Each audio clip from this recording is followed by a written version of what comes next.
Saludos a todos, amados. Este es Milton Alonso Granados, transmitiendo desde Carolina del Norte, Estados Unidos, para el Evangelio Eterno, principio y fin de los siglos. Hoy quisiera hablarles un poco de historia. Quisiera hablar bajo el título El emperador Tito Vespasiano, Flavio Josefo y la venida de Cristo.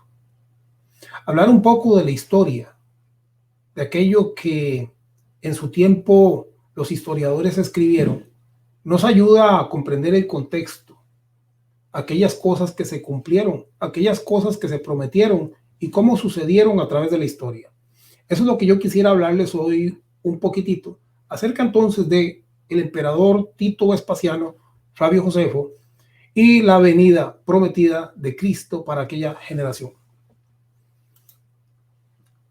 Para esto voy a leerles un poco. Cuenta la historia que Flavio Josefo nació en el año 37 después de Cristo.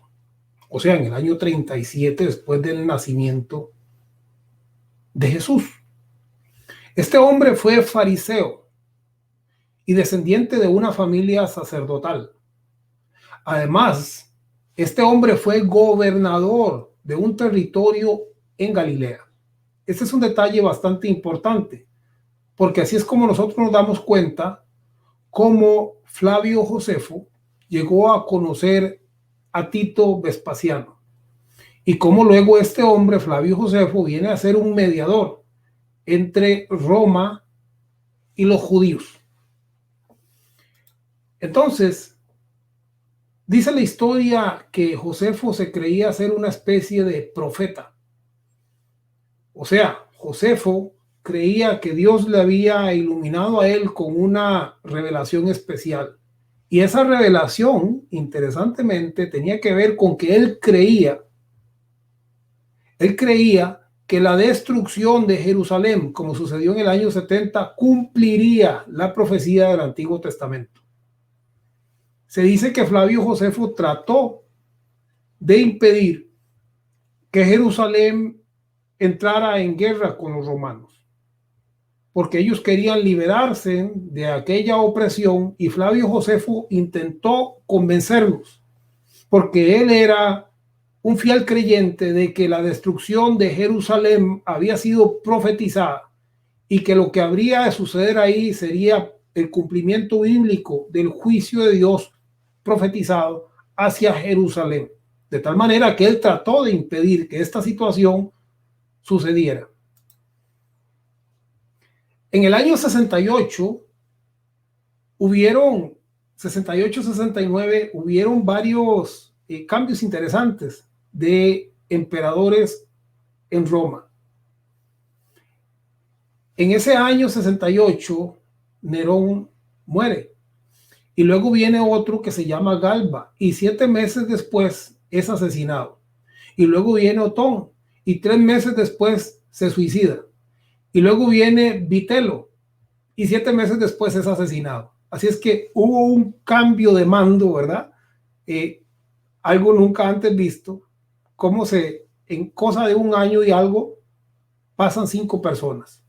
Pasa Nerón, Galba, Otón, Vitelio, y luego entonces, ahí en el año 69, es donde retomamos nosotros la historia con Tito Vespasiano, porque este hombre estaba tomando partes alrededor de Jerusalén, en Palestina. Él estaba peleando, él estaba sometiendo aquella revuelta.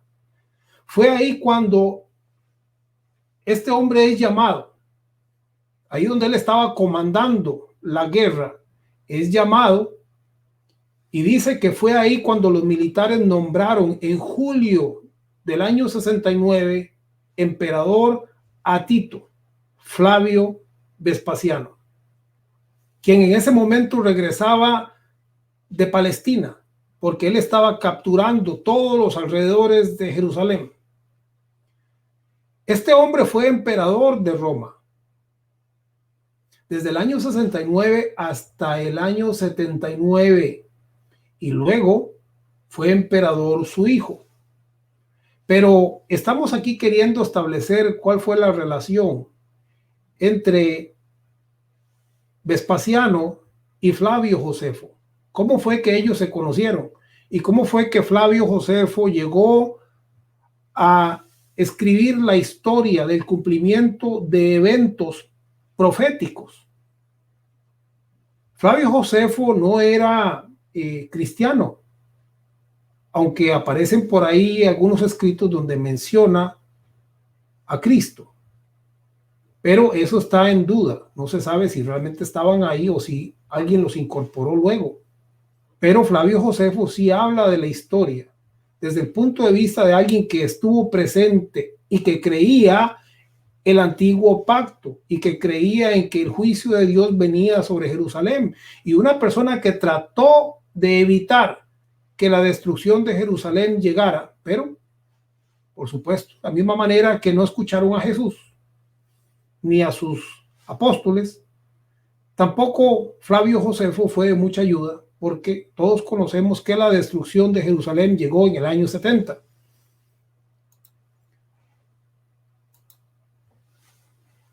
Entonces, amados, en el año 70, Vespasiano encarga a su hijo la invasión de Jerusalén y éste la destruye completamente. Así Jesús lo había dicho. Cuando ustedes vean que la abominación desoladora rodea Jerusalén, entonces sabréis que su destrucción ha llegado. Mateo capítulo 24. ¿Cuándo y cómo sucederían estas cosas? ¿Cuándo y cómo sucedería la destrucción del templo? ¿Cuándo y cómo los cielos y la tierra serían conmovidos? De eso precisamente es lo que estamos hablando, sobre la conmoción de los cielos y de la tierra y sobre la venida de Cristo en las nubes, según la historia. Cuando Vespasiano no era emperador y mientras comandaba, porque él era un comandante, mientras comandaba, él atacó y rodeó por 47 días y luego conquistó la ciudad de Jotapada o Yotapada. Entonces, este hombre rodeó, este hombre atacó, ¿sí? Aquel que en ese momento era comandante, que luego vendría a ser emperador y que luego encargaría a su hijo la destrucción de Jerusalén para que la profecía se cumpliera. Mientras este hombre era comandante, él conquistó la ciudad de Jotapada, en donde gobernaba Flavio Josefo. Vea qué interesante la historia. Así es como se conoce Flavio Josefo, que era de descendencia judía sacerdotal, y Vespasiano. O sea, Vespasiano conquista la ciudad donde gobernaba Flavio Josefo. Y así es como se conocen. Y luego viene este señor Flavio Josefo a ser un mediador y a tratar de salvar la situación que estaba a punto de desencadenarse. Y así es como este hombre, Flavio Josefo, siendo historiador, nos relata toda la historia conforme fue aconteciendo en aquel tiempo. En esta ciudad de Jotapada, dice la historia que murieron 40,000 personas. Cuando Vespasiano vino y rodeó la ciudad y al final la conquistó, murieron muchas personas. Esta ciudad donde era gobernante Flavio Josefo. Dice la historia que a Josefo lo encontraron en un puesto escondido. Así es como dice. Él estaba oculto. Y Flavio Josefo fue tomado cautivo por Vespasiano. Vespasiano lo llevó cautivo y dice que perdonó su vida debido al gran valor mostrado por Flavio Josefo en la defensa de la ciudad. O sea, que Flavio Josefo y los 40,000 que murieron de la ciudad de Jotapada resistieron con gran valentía el asedio, el ataque y la conquista de este señor Tito Vespasiano. Entonces, cuando a él lo capturan, a Flavio Josefo, a aquel que se creía un profeta, a aquel que era de descendencia sacerdotal, a aquel que creía que la destrucción de Jerusalén estaba acorde con las escrituras, que el juicio de Dios. Entonces, Así es como le perdonan la vida por su gran valor. Aquí entonces se echa esta introducción con respecto a la historia y cómo vino Flavio Josefo a jugar un papel importante en registrar la historia conforme sucedió en aquel tiempo, en el cumplimiento, según las palabras de Jesús, de que aquella generación no pasaría. Entonces ahora vamos a mirar un poquitito sobre lo que es señales en el cielo. Es muy importante que ponga atención para que usted entonces pueda ir comprendiendo la línea del mensaje. Señales en el cielo. Esto es algo que para los judíos que llegaron en algún momento a adorar el sol, la luna y las estrellas, que el templo representaba los cielos y la tierra, que dos perlas que tenían en los hombros los sacerdotes representaban al sol y la luna. Para ellos todo lo que eran las señales era algo muy, pero muy importante. Y eso lo podemos ver en Mateo, capítulo 2, verso 7. Dice, entonces Herodes, llamando en secreto a los magos, indagó de ellos diligentemente el tiempo de la aparición de la estrella. Claro, todo aquello que era señales en el cielo, principalmente para los gobernantes, para los romanos, para la gente de aquella época, eran cosas determinantes, muy, pero muy importantes. Claro, Herodes fue impresionado por esto de la aparición de la estrella y por eso cuando él fue engañado, dice que Herodes se enojó, ¿verdad? Verso 16 de Mateo capítulo 2 dice, Herodes entonces, cuando se vio burlado por los magos, se enojó mucho y mandó matar a todos los niños menores de 2 años. El político e historiador romano Tácito, nacido en el año 55, escribe sobre una señal y un cometa en el año 60, ¿sí? Comenzamos entonces diciendo que para los judíos las señales en el cielo eran muy, pero muy importantes, porque indicaban que algo iba a suceder. Según su creencia, ellos creían que había un cambio cuando miraban un cometa o miraban algún tipo de señal en el cielo. Entonces, este político e historiador Tácito, nacido en el año 55, escribe sobre una señal y un cometa en el año 60. Luego, en el año 66 de nuestra era, pasó el cometa Halley y 2 años después, Nerón se mató. Tácito, este historiador, dice, durante el reinado de Nerón hubo indicios que ocurrieron en el cielo con respecto a un cometa que había aparecido. Recuérdese que Jesús habló de señales en el cielo, ¿verdad? Y estamos hablando de la historia según sucedió en aquel tiempo, en el año 60 y en el año 66, hablando de cometas. Entonces dice Tácito, hubo indicios que ocurrieron en el cielo con respecto a un cometa que había aparecido. A principios del año 60 se observó un cometa durante algún periodo de tiempo en el cielo y el público, o sea, la gente, al mirar esa señal en el cielo, dinos cuándo sucederán y qué señales habrán. Al mirar esa señal en el cielo, dice que el público vio esto como un presagio o cambio radical que pronto se llevaría a cabo en la escena política. O sea, que la gente decía, aquí van a haber cambios importantes políticos. Y claro que eso afectaba a los gobernantes, a los emperadores, a todo aquello que tenía control sobre Jerusalén. La gente, al ver el cometa, dice, algo va a suceder. Y ellos ya daban por hecho de que habrían importantes cambios.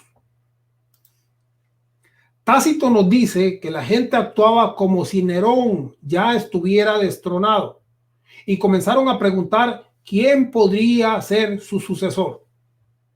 ¿Sí? No solamente habían señales en el cielo, sino que hablando de en cuanto a los gobernantes y a los políticos, habían cambios y todo esto Jesús lo había predicho.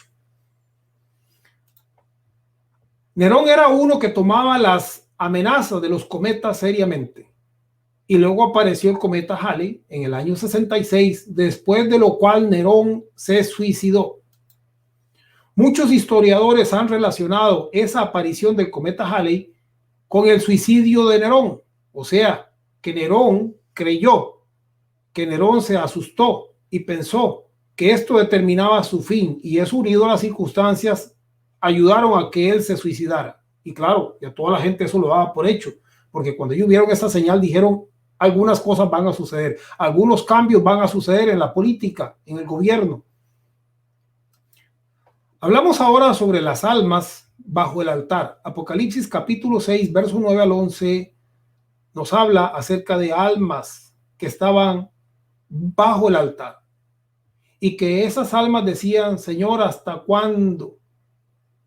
Y entonces, para que estuvieran tranquilas, se le dieron vestiduras para que esperaran por un tiempo más, hasta que el número de sus hermanos que habrían de ser muertos se completara. Este historiador, entonces, Flavio Josefo, nos dice algo que a él le impactó. Y pongo esta atención a esto porque es bien interesante. Él dice: quizá el relato más extraño de todos los que nos ha llegado a través de la historia, nos lo relata Flavio Josefo en un párrafo en el que él dice, escuchen lo que él dice: ha aparecido cierto fenómeno prodigioso e increíble. Supongo, dice Flavio Josefo, que el relato parecería tener un valor afable, o sea, que lo que yo les voy a contar sería como para reírse o cogerlo como un chiste, como algo gracioso. Ha aparecido cierto fenómeno prodigioso e increíble. Supongo que el relato parecería tener un valor afable, no contado por aquellos que lo vieron. O sea, aquellos que lo vieron saben que es cierto, pero los que no lo vieron se reirían de esto. Sin embargo, como fue algo tan prodigioso y tan grande, él comienza a explicar qué es lo que sucedió. En este momento estamos hablando de Apocalipsis capítulo 6, verso 9 al 11, sobre las almas que estaban debajo del altar. Y sigue diciendo: y fueron los eventos que lo siguieron de una naturaleza tan considerable como para merecer tales señales ser contadas. O sea, Flavio Josefo dice, aunque esto pareciera una broma, es tan grande, es tan importante, es tan serio, porque hubo testigos que lo vieron, que merece que se cuente aquí. Y sigue diciendo Josefo. Josefo dijo que justo antes de la guerra, oiga lo que dijo, se veían ejércitos, carros y tropas corriendo entre las nubes y rodeando la ciudad. ¿Qué había prometido Jesús a aquella generación, a los discípulos? Algunos de ustedes todavía no habrán muerto antes de que vengan al Hijo del Hombre, vean al Hijo del Hombre viniendo en gloria. Jesús había prometido un pronto regreso y había prometido que sus ángeles también recogerían a los escogidos. Entonces aquí Josefo nos está contando de algo que sucedió justo antes de que se desenlazara la toma y la destrucción de Jerusalén. Dice que después de esto, dice, Josefo dijo que justo antes de la guerra se veían ejércitos, carros y tropas corriendo entre las nubes y rodeando la ciudad.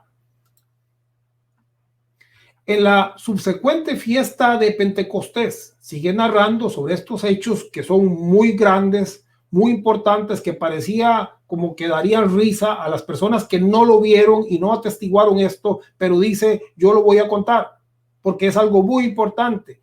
En la subsecuente fiesta de Pentecostés, dice, al ir los sacerdotes en la noche a la parte interior del templo, a realizar sus ministraciones de costumbre, estos sintieron primero un temblor. Recuerda, amados, que estamos hablando aquí de historia, de una persona que no tenía ningún tipo de fanatismo, porque él solamente era descendiente de sacerdotes y él se consideraba un profeta de Dios que conocía y comprendía las escrituras. Entonces, él viene y escribe las cosas conforme sucedieron en aquella época. Y nosotros las comparamos a las palabras de Jesús y entonces entendemos que hay un significado. Las comparamos también a lo escrito en el Apocalipsis. En la subsecuente fiesta de Pentecostés, al ir los sacerdotes en la noche a la parte interior del templo a realizar sus ministraciones de costumbre, estos sintieron primero un temblor. Sí, porque habían temblores, habrían terremotos. Todas estas eran señales que sabemos que sucedieron.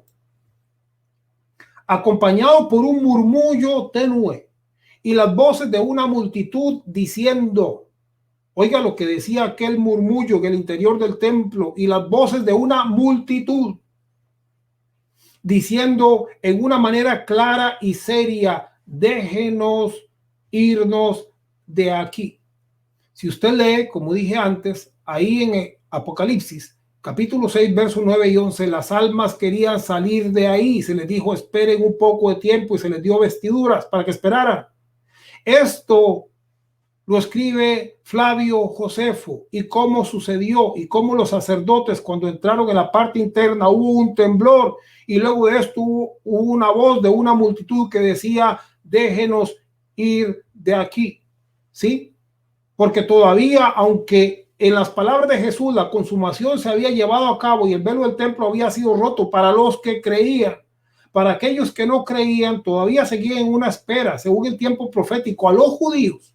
Para los judíos tenía que haber una liberación en el año 70, así como ellos caminaron 40 años en el desierto. Después de que Jesús fue bautizado, pasarían 40 años hasta que llegara una liberación o llegara un juicio. 70 años estuvieron esclavos en Babilonia, y 70 años transcurrirían antes de que la profecía se cumpliera en su totalidad, según lo dijo Jesús y según quedó registrado en la historia. Sigue diciendo este señor, Flavio Josefo, primero se sintió un temblor. Esto, dice, naturalmente induciría a los sacerdotes a escuchar, o sea, que todos estaban atentos después del temblor. ¿Qué está pasando? Y claro, al estar ahí atentos, comenzaron entonces a escuchar las voces de una multitud. Un murmullo ininteligible siguió a esto, o sea, al temblor, cosa que llamaría su atención más poderosamente. O sea, viene un temblor y luego viene como un murmullo de voces que no entendían ellos al principio, y entonces dicen, bueno, pues, ¿qué está pasando? Y eso estaba pasando ahí, ¿verdad? En el templo, en la parte interna. Y cuando ésta se hubo suscitado, escucharon, dice Josefo, las voces como de una multitud claramente pronunciando las palabras, déjenos irnos de aquí. Consecuentemente, antes de que el tiempo para celebrar esta festividad llegara de nuevo, la guerra judía había comenzado, y por espacio de 3 años después de eso. Recuerda que el Apocalipsis habla de 3 años y medio de paz y luego 3 años y medio de guerra y todo esto. Bueno, déjenos irnos de aquí sucedió 3 años antes.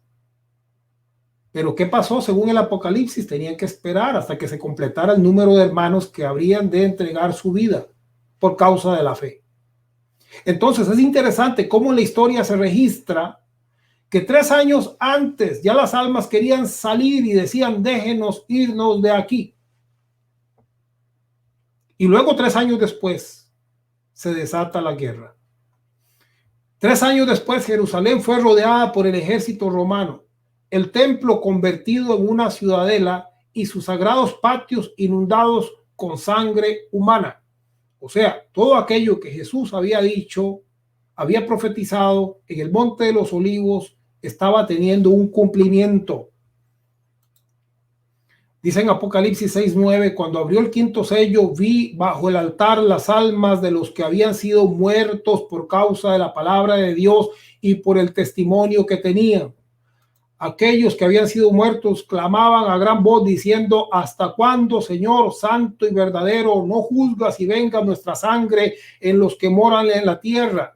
El verso 11 de Apocalipsis 6 dice, y se les dieron vestiduras blancas y se les dijo que descansasen todavía un poco de tiempo hasta que se completara el número de sus hermanos, que también habían de ser muertos como ellos. Déjenos salir de aquí. 3 años antes de que se desatara el juicio, la destrucción, el castigo, la profecía, el cumplimiento, el templo, los muros, Jerusalén, todo ardiendo en fuego. Ahora vamos a la parte, una de las partes más importantes de la historia. Yo quisiera que usted ponga mucha atención a esto, porque esto puede hacerle entender muchísimas cosas. Hablamos ahora sobre las piedras blancas o el regreso de Cristo.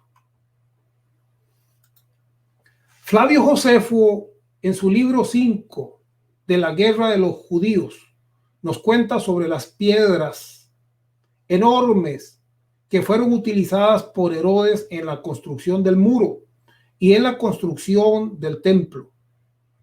Dicen que cada uno de estos bloques o esas piedras era como cuando usted está en su cuarto y usted ve toda una pared.